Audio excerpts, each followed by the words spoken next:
Hello guys, once again, Clive Liora here, your coach for today. And dito sa module na to, we will discuss the different e-commerce platforms. Okay, so marami dyan. Merong Wix, Magento, WordPress, Shopify, and lots of e-commerce platform. And on the next slides, I will be discussing ano ba yung platform na best dito sa Pilipinas. Okay? So, majority ng mga nag-e-commerce ay gumagamit ng Shopify. Okay? I personally use Shopify.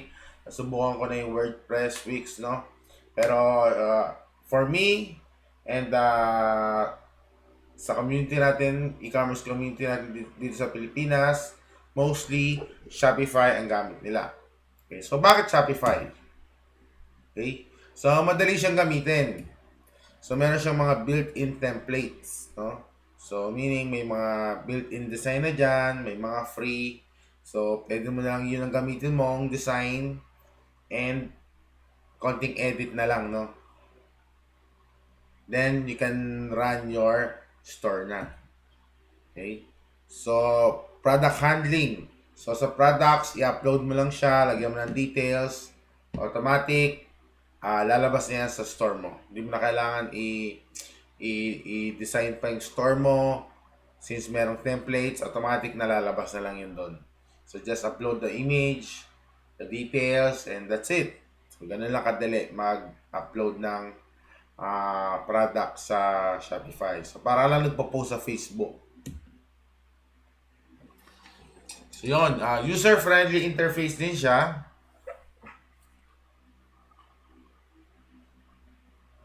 You can't go wrong, no? Pag sa unang kita mo pa lang, parang alam mo na kagad yung gagawin mo. So, it's technical proof, no? Na hindi mo kailangan ng ganun ka-technical para malaman mo ito na paano gamitin. And it's fully customizable, no? From the fields, no, yung mga text na makikita mo like sa checkout, no, pag nag-checkout ka, pwede mong i-customize yon. Like for example, yung mga address, no? Yung mga address fields kasi dyan, usually naka-design for US, like apartment, suites, etc.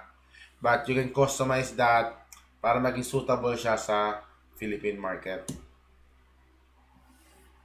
Next, yung tinatawag na back-end system, no? Siyempre, meron tayong desktop version. You can log in sa laptop mo or desktop mo and you can use Shopify there. Pwede kang gumawa doon. Okay, pwede mo i-manage yung Shopify, pwede mo makita yung mga benta ron, and so on and so forth. And hindi lang siya sa desktop version, meron din siya sa mobile. So, ito yung madalas kong gamitin after ko siyang i-set up sa desktop. Yung mobile na lang yung tinitignan ko, no? If may papasok na benta, makikita mo sa mobile mo, may lalabas na notification dyan na may umorder. So, ganun kagaling yung backend system ni Shopify, no? And you can also like upload products kagad sa mobile mo pa lang. Pwede mo tignan. Kaya as an owner ng online business, ma-monitor mo siya, no? So, kahit nasa on the go ka, wala ka sa harap ng PC mo, wherever you are, basta meron kang cellphone, monitor mo kung anong nangyayari sa shop mo. Okay? Then, you can just coordinate kung meron kang admin. Okay, ganun. Pwede mong pagawa sa kanya kung ano yung gusto mong ipagawa. Yan. And then, meron yan tinatawag na real-time view, no? Sa desktop and sa mobile, kung saan makikita mo, saan lugar ba yung mga taong nagbibisit sa website mo. And so on and so forth. Yan. So, meron din tayong tinatawag na order view, no? So, makikita mo kung sino ba yung umorder, saan, ano yung contact number. Yan. So, pag may umorder, automatic papasok yan dun sa backend system mo and makikita mo na agad siya. Okay, another, bakit okay yung Shopify dahil sa support system, no? Meron siya mga free application na pwede mo idagdag doon sa shop mo, like yung mga sales pop, So, yun yung tipong pag may umorder, biglang may lilitaw na notification doon, real time, na parang for example, si Ina from Makati ordered itong gantong item. Pag nakita ng customer mo yon, so magkakaroon siya ng impression na mabenta yung product na yon and bibili niya. And marami pa. Countdown timers, trust badges, ratings, no? Review, application, marami. Parang ano yan, parang cellphone kapag nag-browse ka sa App Store mo, no? Or sa Play Store ng mga application din na download mo lang. So parang ganun din yan. Okay, so aside sa free apps, meron din mga paid apps na mas lalong makakatulong sa'yo to boost your sales and mas pagandahin pa yung iyong store. Ayan, may mga built-in codes din dyan, like yung mga coupon codes, pwede mong gamitin yun, discount codes, no? And mga abandoned cart recovery emails. So, yan, maraming ganyan si Shopify na makakatulong sa'yo para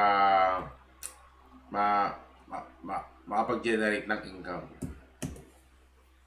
Ayan, so aside sa free teams na nabanggit ko nung una, meron din yung mga paid teams, no? Yung mga paid teams,